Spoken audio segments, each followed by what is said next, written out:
The Belen Reserve lies about 50 kilometres southeast of Camaguey, situated amongst the hills of the Sierra del Chorrillo. It is a lovely location and certainly worthy of longer than the half-day birding excursion we had here, which was unfortunately marred by logistical problems. The ranch here was unfortunately closed during our visit, but as accommodation sitting right at the heart of some of the best birding habitat. This included a huge roost of tawny-shouldered and Cuban blackbirds.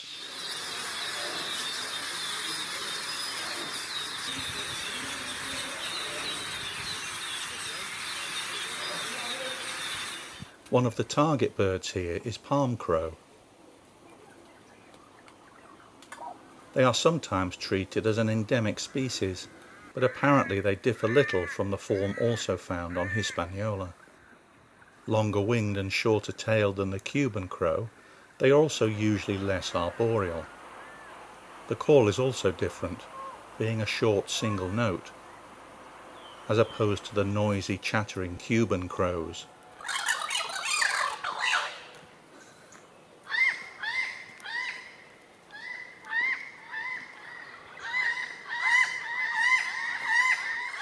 Another target bird here is the giant kingbird, probably now an endemic, as the Bahamas population appears to have been extirpated.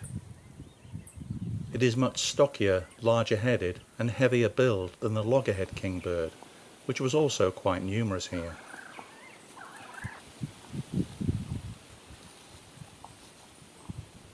We also found a pair of Cuban Amazons, Cuban lizard cuckoo, and a northern flicker.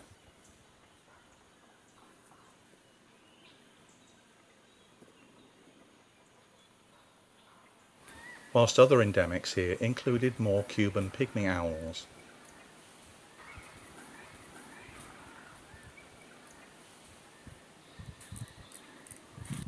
Cuban trogons, with surely the most elaborate tail of any trogon.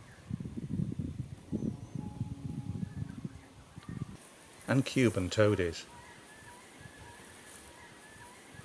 You can never tire of watching these charismatic little birds.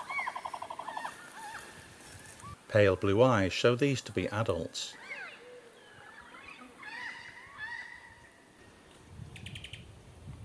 The sexes are rather alike, although the male is generally more brightly coloured.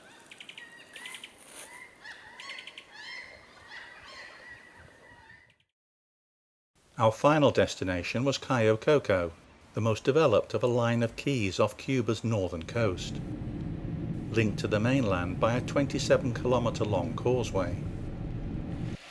The extensive sandy beaches are a major tourist attraction, leading to the development of numerous hotels along the northern shores. Our base was the all-inclusive Hotel Melia, a couples-only resort that sits beside a large lagoon, which was home to a flock of West Indian whistling ducks.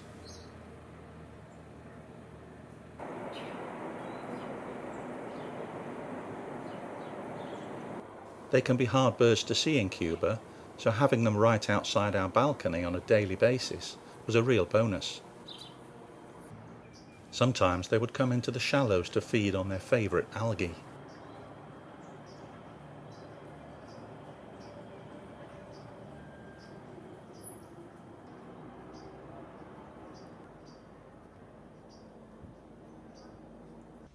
The mangroves lining the lagoon were excellent for wintering American warblers. The commonest were gaudy northern parulas.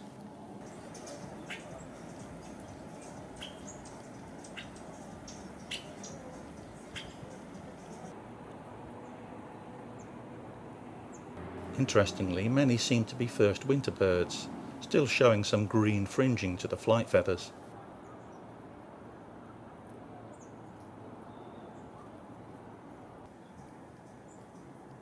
The females were colourful enough, but the males were even brighter, particularly across the breast.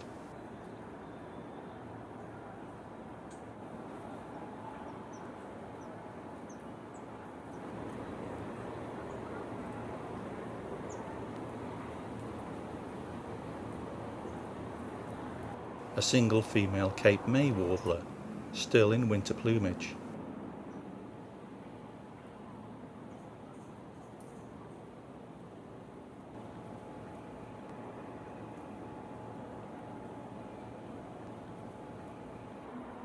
And of course palm warblers, often coming down to feed on the path.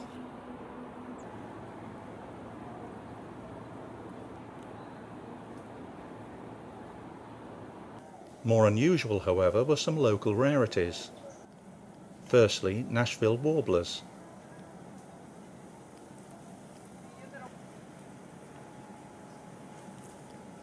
There seemed to have been a minor influx in Cuba this winter. Nonetheless, the two here were only the 17th and 18th records for the island.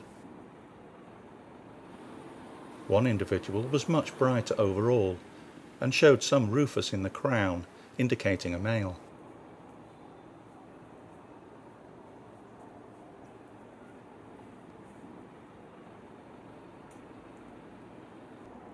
The other bird was duller and was presumably a female or an immature.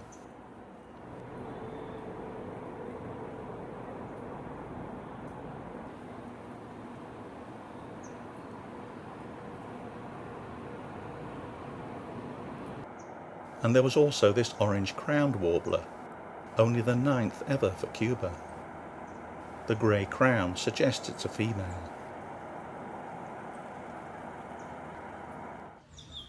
Away from the pool, the hotel grounds produced a few other locally common species, such as this immature yellow-bellied sapsucker,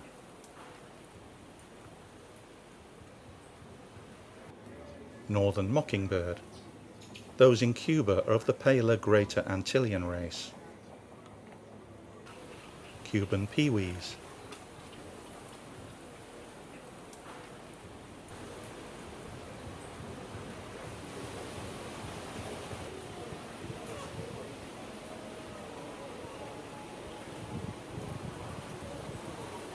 and white-winged doves.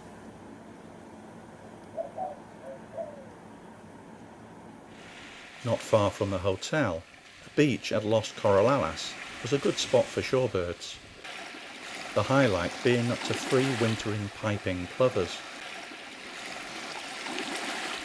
They were all in non-breeding plumage, showing no black on the breast or crown, and could often be hard to pick out against the white sand.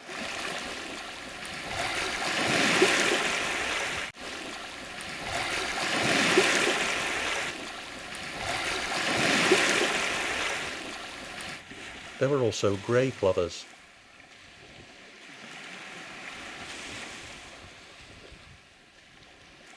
Semi-palmated plovers, some beginning to molt into breeding plumage,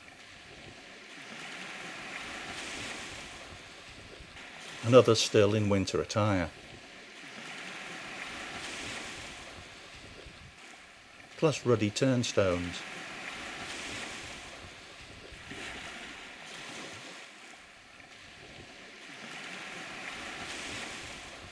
Often feeding alongside sanderling.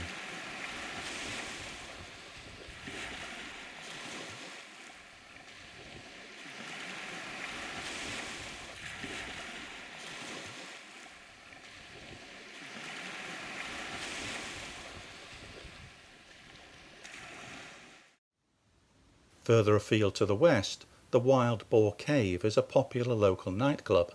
However, during quieter times early morning and evening, its surrounding habitat revealed some good birds. These included endemic orient warblers,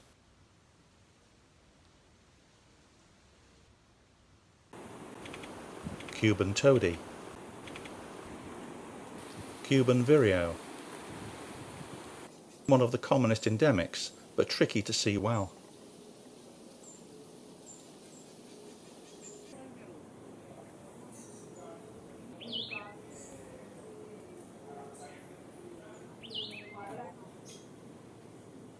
Cuban bullfinch, loggerhead kingbird, red-legged thrush,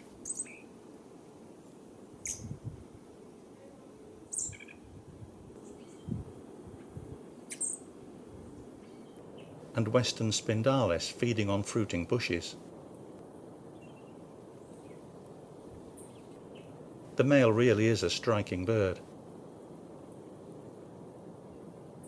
The female, by contrast, only shows a faint hint of the male's head pattern. Migrants included grey catbird and Cape May warbler.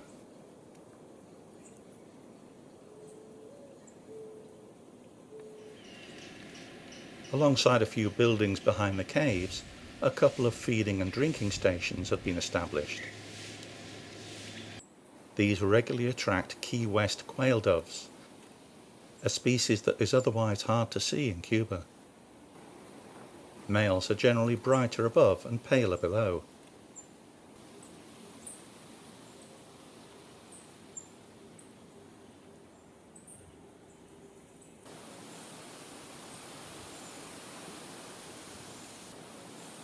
Females show a duller malar stripe and have browner wing coverts, as well as being darker breasted. Although they can be found across the Greater Antilles, as with all quail doves, getting such close views was a real bonus. White-crowned pigeons were here too, but were much warier. This immature did finally come down for a drink, if only briefly.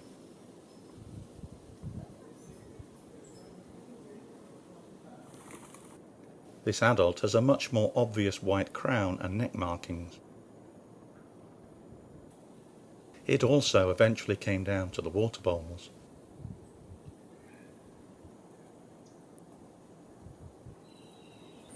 Ovenbirds were constantly foraging for scraps around the feeding area, as were yellow-faced grassquits.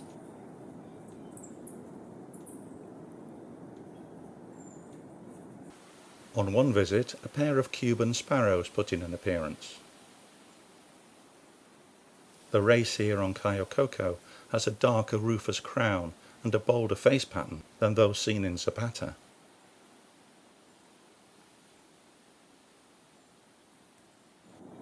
The waste bins attracted a male American redstart, whilst a female came to bathe in the bowls.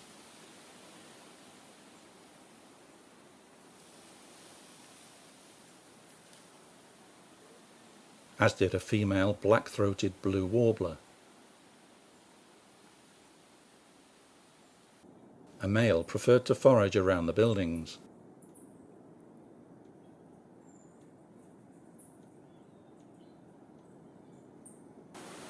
A nearby pool revealed glimpses of blue-winged teal and American widgeon, plus our first views of the graceful endemic Cuban gnatcatchers.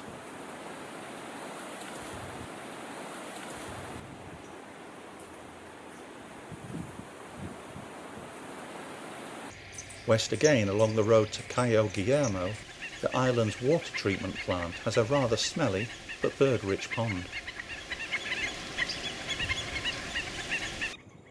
Flocks of waders included over 100 black-winged stilts. Here they are of the Mexicana subspecies, sometimes referred to as black-necked stilt.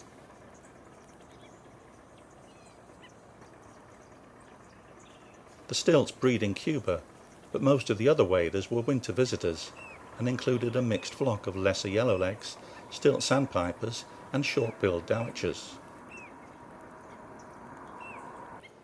Of these, lesser yellowlegs were the commonest.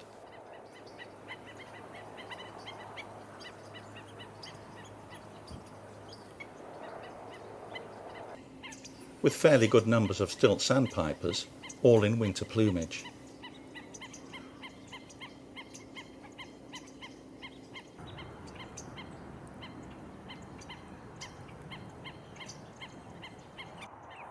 By contrast, there were just a few short-billed dowitchers, including this single individual in the middle of the flock. There were also solitary sandpipers away from the main flocks, and a few killdeers.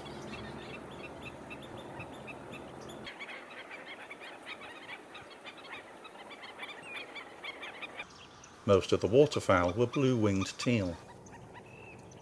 The majority of males had acquired their breeding plumage.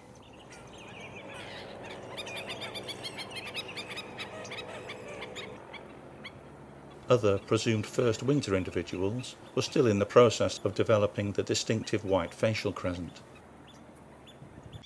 Some northern shovelers were also present. Plenty of northern water thrushes foraged around the pool's muddy margins.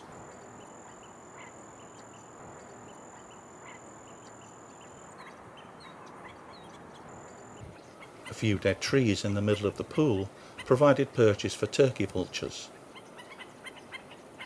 flighty white-winged doves, and a male West Indian woodpecker.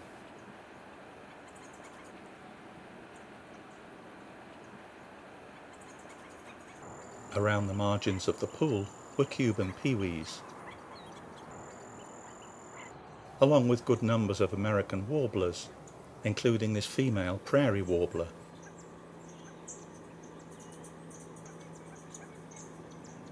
Plus Orient warblers.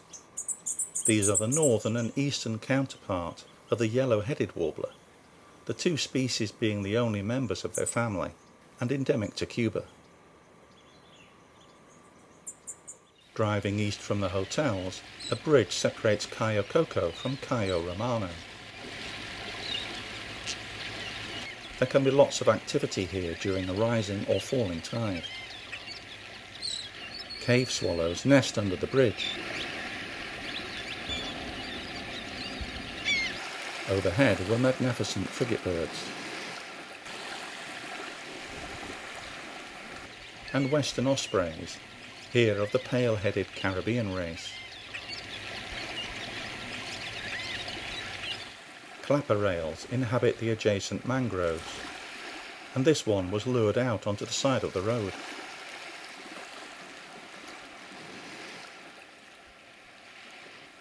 There are also mangrove cuckoos. They are widespread around the Caribbean, Central America and Northern South America, but usually elusive, so it was a bonus to see one so well.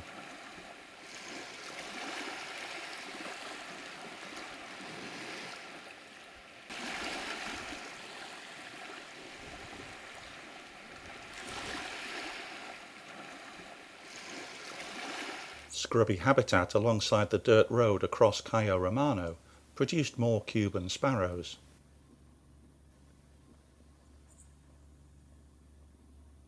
And another Orient warbler.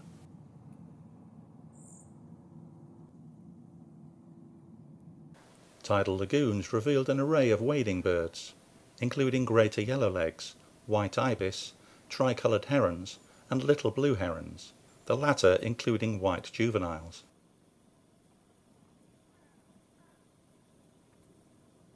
Other pools also had snowy egrets and roseate spoonbills.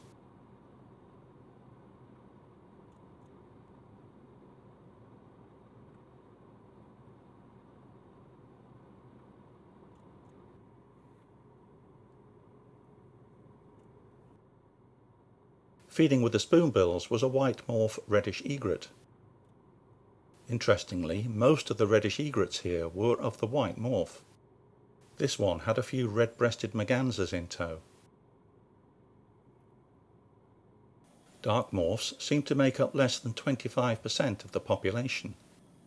Across Cuba the split is reckoned to be around 50-50, whereas along the Caribbean coastline of the United States, dark morphs predominate.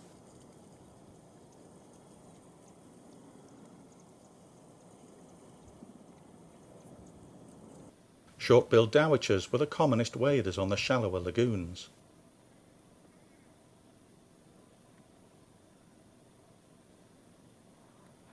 And flocks of American flamingos were on larger, deeper waters. Endemic Cuban black hawks prove common and often obtrusive where the mangroves were most extensive. They differ from the common black hawk found elsewhere in the Americas by being browner, with more conspicuous pale feather tips, and also lacking any rufous in the wings.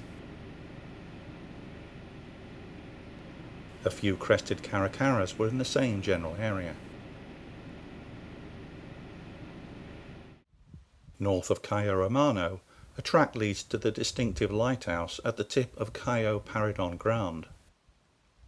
Up close, the lighthouse isn't much of an attraction, but there is a nice quiet beach along the north shoreline. There's not a lot of bird life on the beach, although this white morph great blue heron did put in an appearance. The mixed scrub and mangroves along the approach road are of much more interest, being the favoured habitat of the thick-billed vireo. The Cuban race is critically endangered and only found here.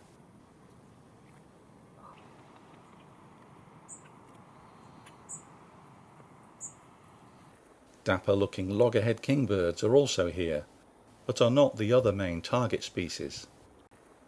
That honour belongs to the Bahama Mockingbird.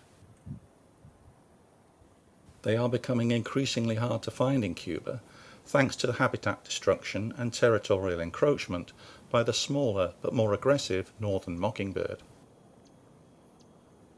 Apart from being larger, the Bahama species is obviously streaked on the breast and flanks.